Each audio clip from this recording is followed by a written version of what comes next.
This is the Washington Journal for October 17th. In a half hour, we will continue our Campaign 2006 coverage by focusing on Connecticut politics with Ken Daltrick of the University of Connecticut. Just before 7 a.m., the U.S. population clock stood at 299,999,750. In an hour and a half from now, we'll talk with Brian Dixon of Population Connection as we discuss the impact of 300 million Americans on natural resources. Washington Journal continues. If you were to go to the population clock on the census website, it will show that currently, as it stands right now, there are 300,400,000 Americans in the United States. Brian Dixon of the Population Connection, what does that number mean to you and your group? Well, I think, first of all, I think what's most interesting about that is that it's grown by more than 400 in the last hour. I think that it hit 300 million even at about 7:46 this morning, and now there's another 400 people. And I think that raises a whole host of questions for what America is going to look like in the coming years as we grow from 300 million to a projected 450 million by the year 2050. Calling into question, what's our water supply going to be like? How's our air going to be? Is there going to be enough parks for kids to play in? There going to be enough schools? There going to be enough roads? It raises a whole host of questions of the impact of this growth and what it means for our future. As you look at those factors, then, how would you say those things have been affected beforehand and up to this point right now? Can you give us some examples? Well, sure. We already are facing some serious issues with a lot of these questions. Our water, we have serious water issues in America that are just way too often ignored by our leaders in Washington. The aquifer under the Great Plains is being used up far faster than it can be replenished. And that's used for about 20% of all irrigated croplands. The aquifer, a major aquifer in Georgia, is being infiltrated by salt water now, so if that continues to go that way, that's going to lose its ability to provide fresh water for people there. The Colorado River doesn't reach the sea most years anymore. So these are serious questions that need to be addressed.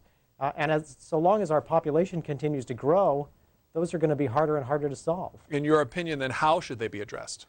Well, they need to be addressed by looking at how we got to 300 million. Why is the United States still the fastest growing developed country in the world?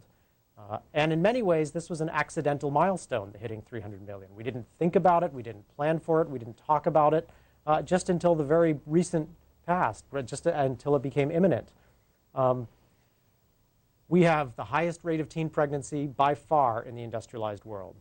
We have a real problem with unintended pregnancy in America. Some 35% of all births are the result of unintended pregnancy.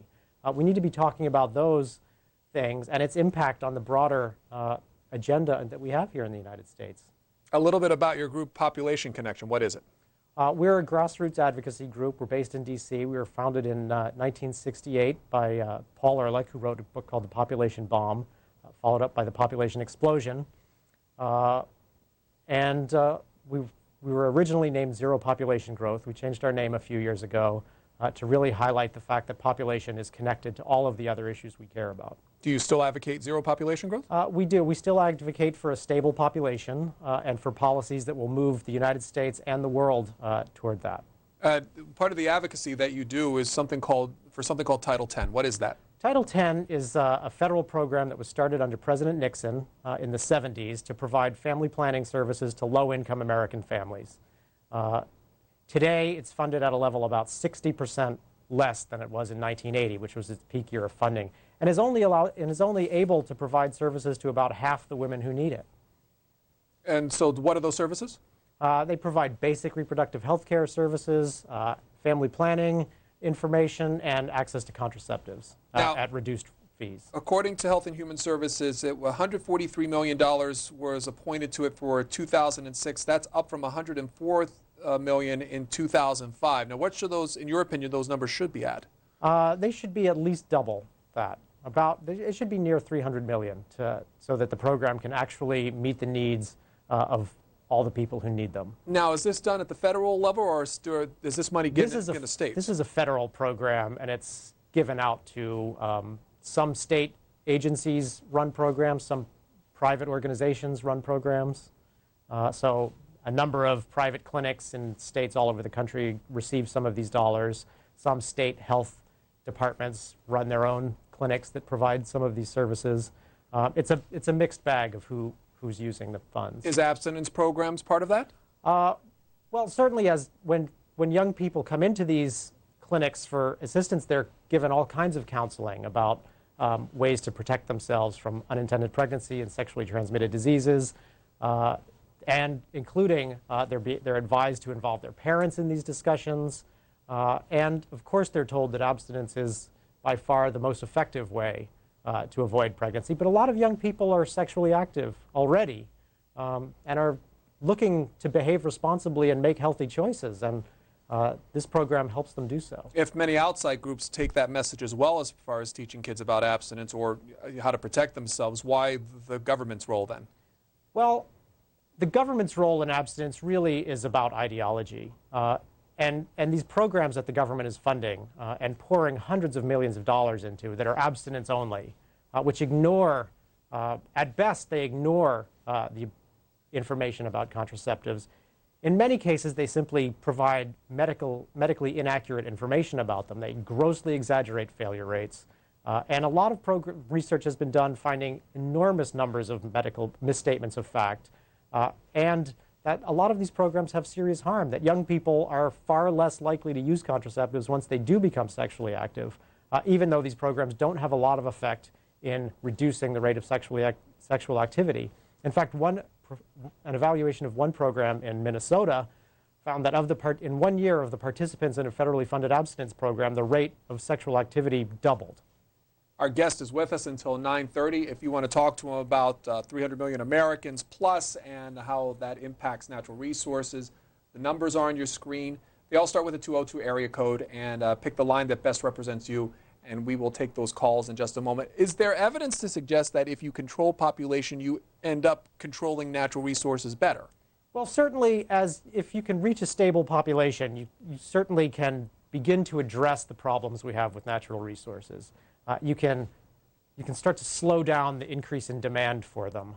You can start to address the other problems we have. For example, the United States, with its growing population, we're now the third most populated country in the world. But we have a highly disproportionate impact on the world's resources. So with only about 5% of the world's population, we use about a quarter of the world's energy. We emit about a quarter of the world's carbon dioxide. So our role in this is grossly exaggerated by our relatively small population compared to the rest of the world, although a large population compared to almost every other country in the world. Again, the only countries with more people than we have are India and China. And those groups use resources better? Is that what you're suggesting? Well, they certainly use fewer of them, in large cases because of much more desperate poverty. But certainly Western European countries have a much lower rate of per capita energy usage. Rye, New York is our first call for Brian Dixon. Go ahead, caller. Hi. I think you're mixing a lot of apples and oranges in the conversation here. I mean, you're not going to approach this with an issue of sexual, attitudes. But I was wondering, because I really think, just looking at comparatively, the immigration issue, I think, is more significant than sexual behavior. But the question I really have is, since you're tuned into this, can you give us some concept of where we are with desalinization programs from salt water or from other sources that we might supply water, in order to meet that need? Thanks.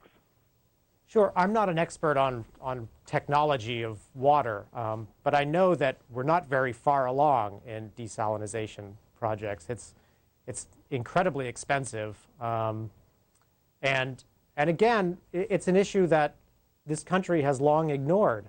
And until we start paying attention to it and its relationship to population growth, it's going to continue to be a big problem.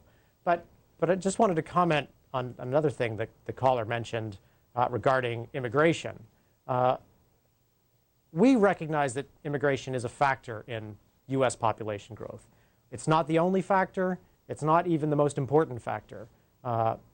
And we believe that it needs to be addressed as part of a global challenge of migration. There are about 200 million migrants in the world. A very small number of them come to this country.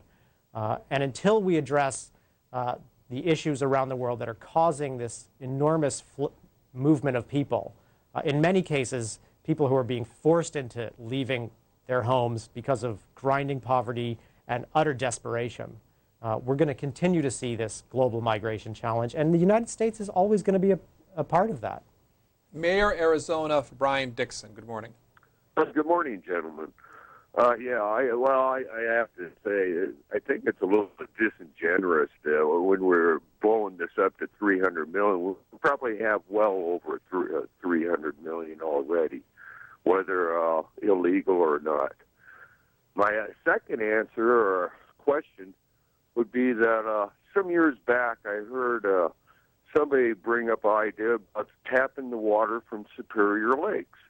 I thought, well, that is a good idea, and each state that's involved with it could have pumping stations and whatnot. So in other words, if there's too much water in one area, they can give it to the state that needs it. If You're breaking up, caller. You're breaking up. We're going to leave it at that. But Mr. Dix, if you want to take that. I've not heard that of putting huge numbers of pumping stations on the Great Lakes. I don't know what the impact of that would be. I imagine it would have a lot of consequences for the quality of the water there, but I can't really comment on the specifics. Jacksonville, Florida. Hello. Thank you for having me on. The world produces 214 trillion pounds of CO2 a year. Just the city of Chicago produces 1 billion gallons of raw sewage a year. About 4 years ago, C-SPAN aired a show stating that we were going to run out of usable water by 2015. I know a lot of stuff about water, but one thing the government needs to do is start passing laws of population control within marriages, where they can only have like 1 or 2 kids at a time. There's a lot of laws that only can be changed by laws. Technology is causing the problems, and until the laws are changed, the problems are not going to be solved. And that's the truth. We just found 1.5 trillion barrels of oil in Colorado. But the reason why we don't use oil here is because we want to protect our land, so we get it from other countries, which is going to cause a major problem. When the crisis for water starts, the quest for water, everything stops, and other people move to where the water is. You cannot stop it. Well, we would disagree that we need laws telling families how many children they're allowed to have. This is among the most private and personal decisions that anyone can make, and the government has no business dictating those kinds of choices. As I said earlier, 35% of all births in this country every year are the result of unintended pregnancy.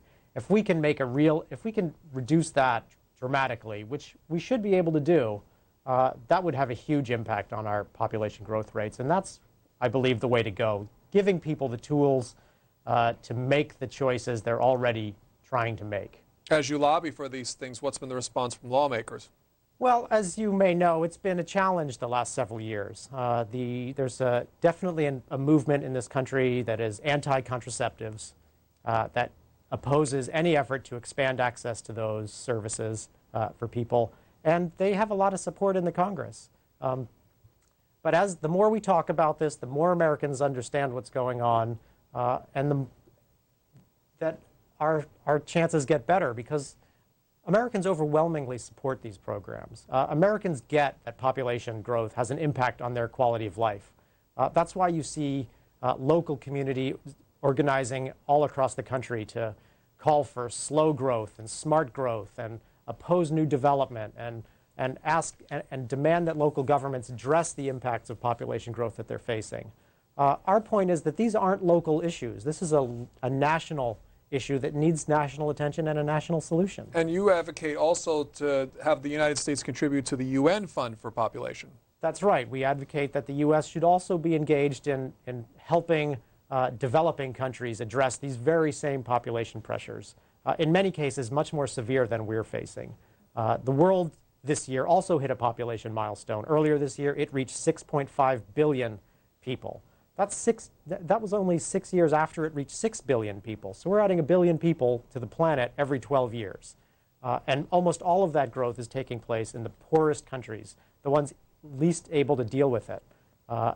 And the United States should be helping groups like the United Nations Population Fund provide family planning and reproductive health services, expand access to contraceptives in that part of the world where people really are clamoring for it and literally dying for it. Do we assist that at all? We used to. In fact, the United States was one of the founders of the United Nations Population Fund. Today, President Bush refuses to release any of the funds to it under pressure from a conservative base in this country. And is this the only administration to do so? Previous administrations have not? Previous administrations of Reagan and Bush the Elder also did not support UNFPA. Under Clinton and under the previous Republican presidents even, it did. Rahway, New Jersey for Brian Dixon. Rahway, New Jersey. Yes, good morning, C-SPAN. My question is, you touched on it briefly, but I think the immigration problem, I mean, when people are coming here and waiting in parking lots of hospitals to have babies, and the numbers of immigrants are so underestimated, coupled with, how about something like Las Vegas? I mean, you can't expect the government to pay for programs that, what the water problem is in Las Vegas, what they use, they can supply 10 states. And it's just a question that is priorities. I think you have to stress certain things. And I think the reason that the United States is not contributing to the fund overseas for population is that every time they do that, the money is squandered and there's no real benefits realized after they give the money. Mr. Dixon. Well, I'll respond to the last part first. That's simply inaccurate when it comes to the funds we've provided for family planning around the world. They have been enormously effective and made a huge impact in positive ways for millions of people around the world. The United Nations Population Fund, the UNFPA, that this administration refuses to fund, for example, works in 150 countries. It gets donations from almost as many, including some of the poorest countries in the world who recognize the value of the programs that UNFPA is helping. So countries like Haiti and Afghanistan make symbolic donations to the work of UNFPA. Nearly all of the European governments do as well. The United States really stands alone in refusing to support this work. And it's really having some harmful effects, coupled with the fact that the United States also imposes really draconian restrictions on the funds that it provides in a bilateral way directly to other countries and directly to private organizations in the developing world that bar any group from getting any U.S. assistance if they even mention the word abortion in offering counseling or referral in countries where abortion is legal, and using their own funds or funds raised from other sources. They're not even allowed to publicly support the idea of legal abortion in their own countries. This policy is called the Global Gag Rule because it really does stifle the free speech rights of these healthcare providers in a way that would be unconstitutional in the United States. Waterboro, Maine for Brian Dixon. Hi, good morning. I just wanted to ask two questions. First, does that $300 million include or exclude illegal immigrants? And the second part of my question is, how does this population growth boom affect the so-called demographic time bomb vis-a-vis Social Security? Thank you. Well, I'm not sure that Social Security can be called a demographic time bomb. In fact, Social Security is in many ways quite healthy, with a healthy surplus in its fund. And indeed, it's quite possible that changes to Social Security will have to be made, but it certainly can't be saved simply by continuing to have a population that's growing rapidly and imposing a huge burden on a whole host of other services and resources. And as to whether the $300 million, what exactly it includes, I would leave that up to the Census Bureau to tell us how the methodology behind their count. They've tended to be very accurate as to the number of people living here. And they do look for the number of illegal immigrants when they do their counts. Our guest has been the chief lobbyist for Population Connection since 1993. He played a work on the previous president's Council on Sustainable Development, Population and Consumption Task Force. And in 1995, he was named to the steering committee of the National Coalition to Support Sexuality Education. Population Connection is the organization. Their website, if you want to learn more about them, is populationconnection.org. How are you funded? We're funded through private donations. We have a grassroots membership. We have close to 70,000 supporters around the country who either provide a small membership dues, make other contributions, support the work we're doing by engaging in our action programs. We get some private donations from foundations as well. We get no government money of any sort from anywhere. But we work, we have members in every state in the country, and we're out there raising this issue wherever we can. Do you get money from organizations such as like United Nations or United Way or things along that line? I'm not sure about the United Way. There are some of these organizations which raise money for other organizations, and we may be part of the United Way program. I can't say specifically, but not from the United Nations. Bartonville, Illinois. Yes, good morning. You never did mention, you kind of sidestep every time somebody brings up about all the illegals having the babies here and having becoming citizens. Shouldn't we do away with that 14th Amendment? That way that wouldn't be happening. Also, doesn't it take the resources from our schools, from our hospitals, from our doctors, from everything else? And I'm getting tired of you liberal Democrats talking about us right-wing conservatives saying we're the bad people. Now, what it is, we know our country is going to a hell in a handbag, and you people won't want to do nothing about it. Thank you. I mentioned immigration earlier, and as I said, immigration is absolutely a factor in this. But from our perspective, the way to address it, the only long-term way to address it, really is for the United States to start to address global migration challenges as part of its foreign policy and its foreign aid. We ought to be looking, we ought to be using our foreign aid in ways that actually help improve the conditions in the developing world, which are causing far too many people to feel that they have no choice but to move. Again, there's nearly 200 million international migrants in the world. A very small number of them come here. 300,517 Americans so far. That number has changed since the beginning of that segment. Is there any way to ascertain how many unwanted pregnancies, unwanted births factor into how they make up that number, their part in it? Well, sure. I mean, you can look at the numbers any way you want. The fact that of the 11,000 births every day in this country, 4,000 of them are the result of unintended pregnancy, and 1,300 of them are to teenagers, has a huge impact on our population growth rate. We have a total fertility rate, which is the statistic they use, the number of children per woman, that's very close to 2. If we dealt with things like unintended pregnancy, it could be even lower. That would make a huge impact on our growth. And federal spending to provide family planning and reproductive health services and access to contraceptives not only helps individuals and helps with the population growth rate, it's a very good investment in our future. Every dollar we spend on subsidizing family planning services saves more than $4 in future spending on other health-related costs. So this is a good fiscal investment that we ought to be making. It would benefit individual families, it would benefit the United States as a whole, and it would, in time, begin to really play a huge impact on improving the quality of life for the whole world by beginning to stabilize our population and beginning to deal with the way we consume resources. Pasadena, Maryland. Good morning. Mr. Dixon, thank you for mentioning the fact that there are 200 forced migrants around the world and including the U.S. in a global context. Very much appreciated. Well, thank you. That's going to be a hard one for you to sell, however. On a sideline, I was calling about the oil hysteria in America that is going to be oh so soon a thing of the past. And as callers have called before, fresh water is going to be a crisis that's facing us globally. There is going to be an emphasis on the Great Lakes of America and the Great Lakes of Africa.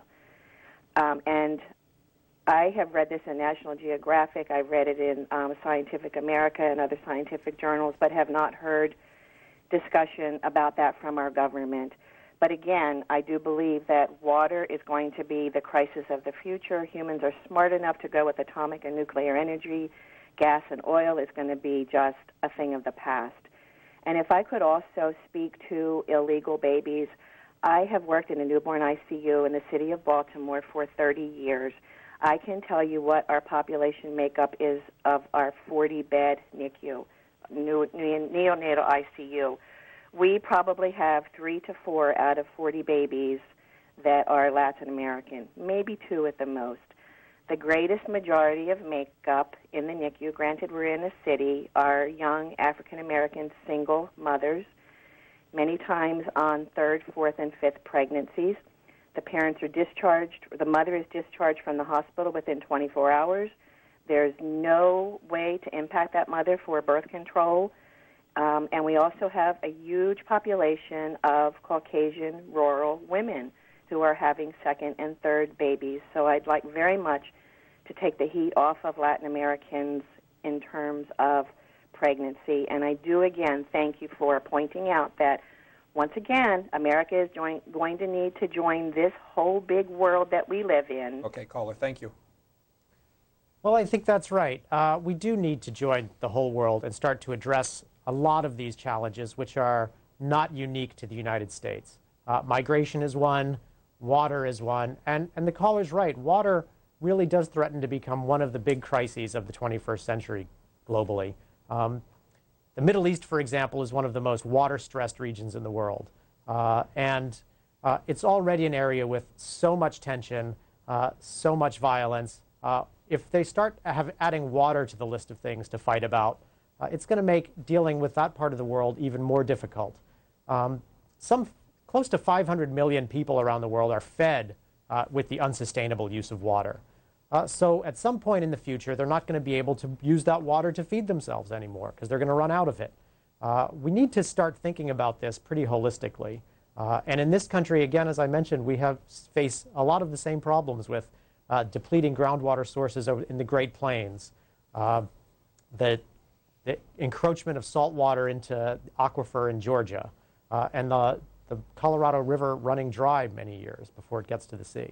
Langley, Oklahoma, you'll be the last call. Hi. Yeah, thanks for taking my call. I just want to point out the most important resource we have in America is the human resource. And I wonder if Population Connection keeps track of also the population of abortions that have been performed in this country, and if we would consider the ratio of brilliant minds born in this country, how many people who might have been the pioneers of new developments of alternative energy sources may have already died at the hands of abortionists in the past 25 years since Roe versus Wade was legalized. Mr. Dixon. Well, I don't even really know how to respond to that. I can say we look at these issues in a broad context. We have a 4-point plan to start dealing with our population issues. We believe that if we do it the right way, we'll also reduce the number of abortions.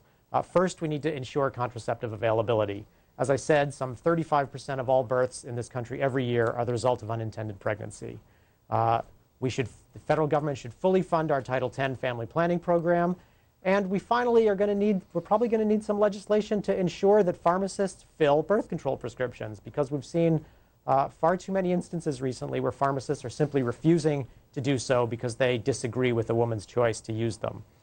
We need to finally step up and take real action to prevent teen pregnancy. Stop spending money on wasteful abstinence-only programs and start funding effective programs that offer young people information about both the benefits of abstinence and the ability to prevent pregnancy and the spread of disease through other means. We need to defend reproductive rights in the broad context, both the right to choose and the right to have as many children as you want. This is a personal, private decision that the government has no business being involved in. And finally, the United States needs to step up and meet the global migration challenge by helping to deal with the problems overseas, which are causing 200 million people to feel no choice but to leave their homes. Brian Dixon of Population